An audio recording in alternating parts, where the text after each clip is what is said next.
안녕하세요. 환자 중심의 진료 철학을 실천하는 강북 예측과병원의 이상수입니다. 세월이 좀 흐르게 되면은 치아도 그렇고 잇몸도 그렇고 변화가 좀 생기게 됩니다. 대부분 많이 나타나는 게 잇몸들이 이제 좀 주저앉는다라고 얘기들을 하시죠. 그래서 잇몸들이 좀 주저앉게 되면은 이 사이에 틈들이 많이 생기게 되세요. 이 사이에 틈들이 많이 생기게 되면은 나타나는 게 이제 검은 삼각형이라고 이야기하는 블랙 트라이앵글에 대해서 오늘 말씀을 조금 드리려고 그럽니다. 블랙 트라이앵글이라는 게 이제 어느 부분에 주로 생기냐면은 이 부분에 치아가 이렇게 머리는 크고 밑에 뿌리로 갈수록 좁아지는 삼각형 형태를 갖고 있다 보니까는 그 가운데 부분에 채우고 있던 잇몸이 올라가면서 틈들이 생기게 돼서 삼각형 형태로 까맣게 보이는 경우가 있어요.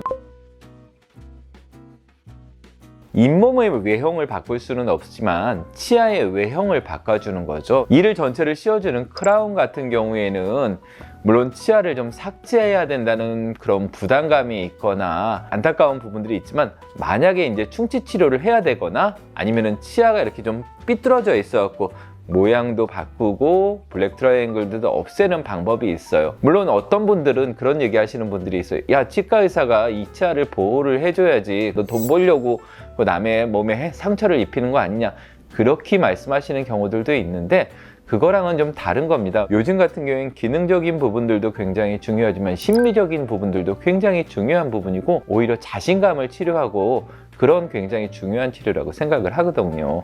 블랙 트라이앵글이라는 게 한쪽 치아만 치료해서는 해결이 안 돼요. 양쪽을 같이 조금씩 키워서 공간을 메꾸는 방법으로 선택을 해야 돼요. 블랙 트라이앵글이 그런 심미적인 문제점 말고 다른 문제가 있느냐? 충치가 블랙 트라이앵글 때문에 잘 생긴 건 아닌데, 아무래도 거기 공간이 생기게 되면 음식물들이 잘 낄 수가 있으니까 그거를 양치를 잘 안 해주시면 충치가 생길 수가 있어요. 이런 어금니 쪽에도 공간들이 생깁니다. 그런 부분들도 잘 안 닦으면 충치 생길 수 있으니까 치간 칫솔이라든가 치실이라든가 이런 걸 꼭 쓰셔갖고 관리를 해주셔야 돼요. 두 번째 방법으로 라미네이트라는 치료 방법이 있는데, 라미네이트는 호불호가 굉장히 갈리는 치료죠. 치아를 어느 정도 삭제를 해야 된다는 단점은 분명히 있지만 그 치아를 삭제해서 우리가 얻을 수 있는 이익이 훨씬 크다면 그 치료는 충분히 해볼 만한 치료라고 생각을 하거든요. 조금 전에 말씀드렸던 크라운 치료가 치아를 전체를 다 삭제를 해야 되기 때문에 치아 삭제에 대한 부담이 있다면 치아를 앞면만 살짝 삭제를 해서 해결할 수 있는 라미네이트 치료로도 좋은 결과를 얻으실 수가 있어요. 다만 그거를 너무 치아가 삐뚤빼뚤할 때 치아 삭제를 너무 많이 하는 건 좋은 방법이 아니기 때문에 그럴 때는 교정을 하고 다음에 라미네이트를 해야 된다. 세 번째 방법으로는 레진이라는 방법을 사용을 할 수가 있어요. 레진이라는 거는 보통 이제 치아가 깨지거나 아니면 치아에 어떤 문제가 있을 때 그 깨진 부분을 떼올 때 쓰는 그 치료 방법입니다. 쉽게 생각하시면은 치과용 플라스틱, 의료용 플라스틱이다 라고 생각하시면 이해가 조금 빠르실 거예요. 그 레진을 이용해서 그 중간 부분만 채우는 거죠.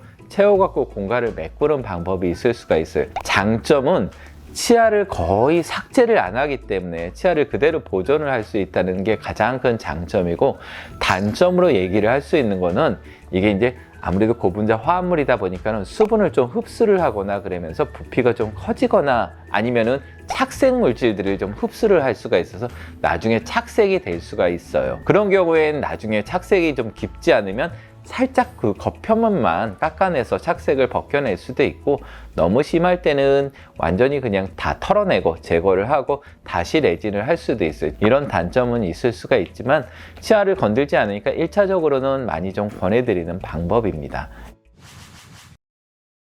교정으로 이걸 혹시 해결을 할 수 있지 않을까? 라고 물어보시는 경우들이 있을 수가 있어요.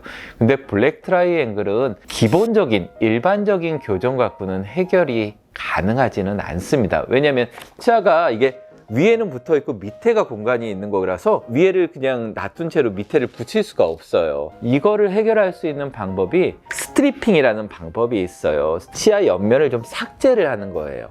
치아가 이렇게 머리가 크고 밑에 뿌리 쪽이 좁아지니까 머리를 이렇게 삭제를 해갖고 뿌리를 좀 더 가깝게 붙일 수 있는 이런 방법이 있는데, 치아가 이렇게 막 겹쳐 있는 분들, 그래서 공간이 없을 때 이런 분들은 교정 치료를 하기 위해서 스트리핑을 하면은 블랙 트라이앵글을 같이 없어지는 효과를 볼 수는 있습니다.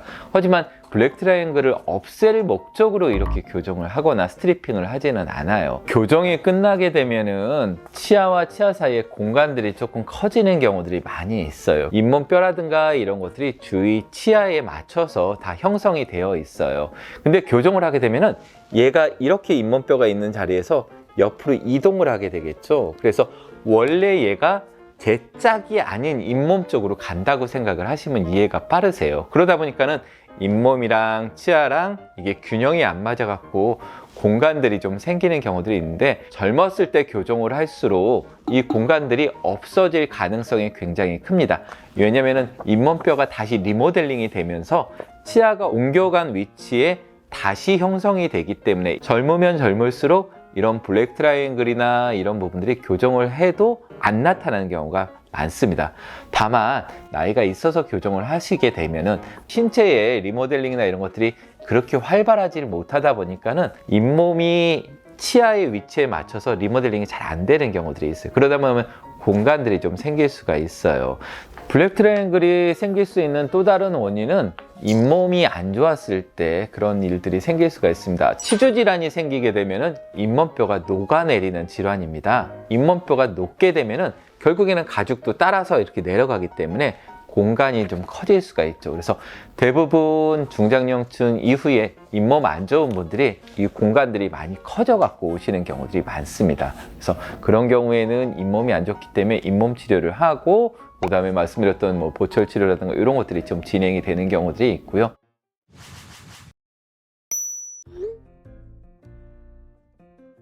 안녕하세요. 최근 1년 만에 스케일링을 받고 왔는데 갑자기 블랙 트라이앵글이 생겨서 너무 놀랐습니다.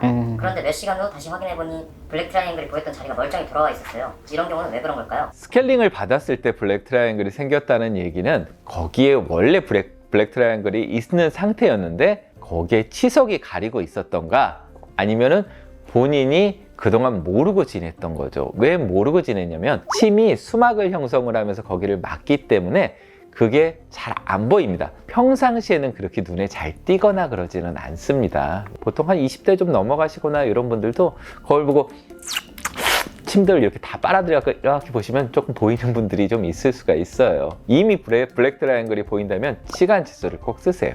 치실 갖고는 거기 헛돕니다. 공간이 커서. 치간 칫솔로 거기를 잘 닦아주시면서 더 심해지지 않게 관리를 하시면 됩니다. 오늘은 이제 중장년층 이상에서 나타날 수 있는 치아와 치아 사이에 보이는 틈, 블랙 트라이앵글에 대해서 말씀을 좀 드렸고요. 블랙 트라이앵글이 병은 아닙니다. 그게 많이 생긴다는 얘기는 잇몸이 조금 안 좋다는 얘기일 수가 있기 때문에 치과에서 잇몸 상태를 한번 검진을 해보시는 게 좀 좋을 것 같고, 그게 보여서 심리적으로 너무 좀 내가 남들 앞에서 좀 얘기할 때 좀 창피하다, 문제가 조금 있는 것 같다 라고 생각하신다면 치과에서 또 의논하시면은 그걸 해결할 수 있는 방법들이 있습니다. 그 치과에 가셨을 때 같이 한번 물어보시는 것도 좀 좋을 것 같습니다. 또 다음에 좋은 컨텐츠를 한번 찾아뵙겠습니다. 감사합니다.